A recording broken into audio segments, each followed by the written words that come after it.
Шинжлэх ухаанд бид яагаад итгэх ёстой вэ?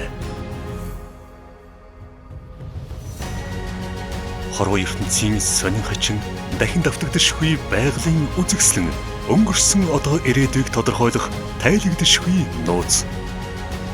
Боломжгүй зүйлийг шинжлэх ухаан бүтээдэг.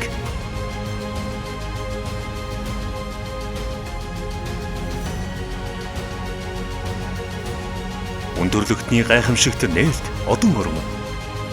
Физик, математик, хэл шинжилэл, хим биологийн онолыг хязгаарч мэдэхгүй байж болох ч энэ бүхнийг эрдэмтэд нээсэн.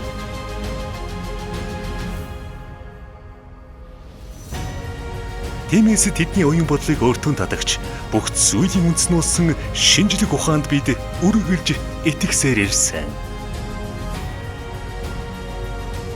Орчин цагийн хөгжлийн дагуу Монголын шинжлэх ухааны салбар 100 жилийн босгон дээр ирсэн байна. Хөгжлийг тодорхойлогч, хөгжлийг түүчилэгч, хөгжилд хөтлөх Монголын эрдэмтэн мэргэд шинжлэх ухааны салбарт хүчин зүтгэж байгаа бүх хүмүүст талархаад ханашгүй.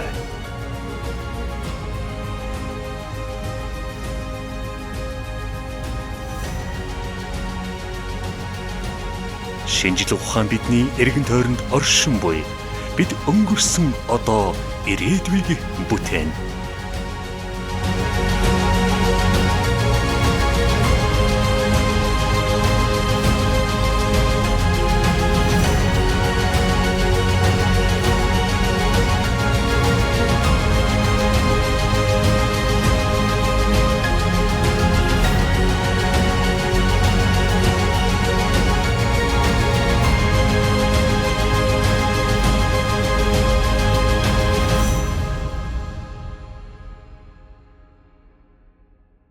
Ерөнхий сайд Ухнагийн хөрөл сүхийн Эвелдор зохион байгуулагдаж байгаа шинжлэх ухааны ажилтны улсын анх дугаар их хурал хандлагаан өөрчлөе.